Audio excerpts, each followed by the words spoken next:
Welcome back to Turf Talk 2018 Derby Recap Edition. James, we have about 5.5 months until the Kentucky Derby, but some horses have already scored points.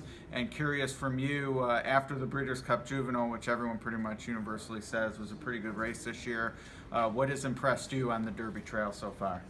Well, I was very impressed by Catholic Boy's victory in the Remsen last weekend. Loved the turn of foot. You know, the horse already had class, and he won the mile and a 16th with anticipation at Saratoga, and that was a really good race. Untamed Domain came back, won the Grade 1 Summer, ran second in the Breeders' Cup Juvenile Turf, and even got bet in Pool 1 of the Kentucky Derby Future Wager. I think he was like 27-1. So that horse, to me, doesn't like fit the profile of so many horses in the Remsen that have come along before him.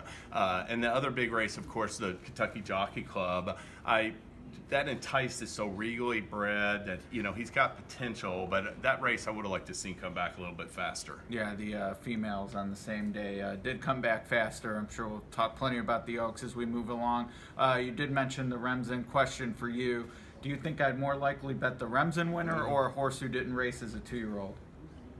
Oh, a horse that didn't race as a 2-year-old. I know you're anti-Remsen bias, and I get it. I mean, it's like, you know, it has been. There was a runner-up in 2005. Bluegrass Cat won the 94 Remsen or 95 Remsen, and then ran second in 2006 to Barbaro. But you got to go back to the 90s. I know you don't like the 1 mile distance in the fall for these 2-year-olds. Mile and eighth, yeah.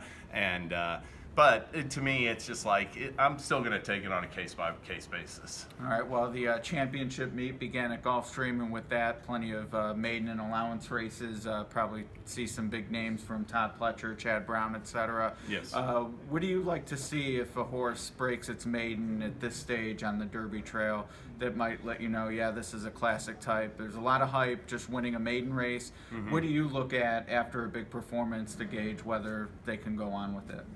Well, I mean, one thing is going to have to be like just the pedigree at that stage. You know, there's still a lot to be proven in the upcoming prep races. But I mean, I'm not going to live and die by the breeding per se. But I do want to like at least have a feel for whether or not I think this horse can be a 1.25 mile horse, because it's not just the distance. It's also like the 20-horse field. Sure. It's such an extreme environment on Kentucky Derby Day that you've got to have a horse that's there mentally. So horses that are breaking their maidens like at this time of year, or say even in January, are a little bit like, hey, can they get the races in them, you know, to be ready? It's just so difficult to me to only have like 3 or maybe even 4 preps under you, unless you've got like a toughness to you. So I mean, I'm going to look at the pedigree off the maiden win and then judge on in the preps. One big pedigree name I think we'll hear a lot of is Into Mischief. What do you want to see with him, and on the dam side and training wise?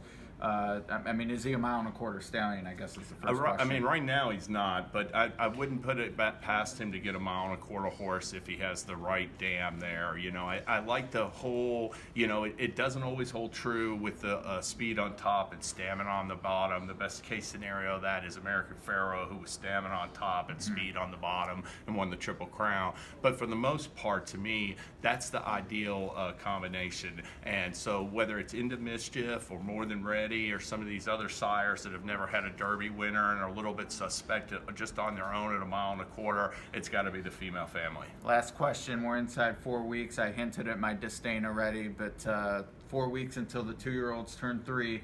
Scale of 1 to 10, what kind of deal breaker is it for you if they haven't raced as a 2-year-old?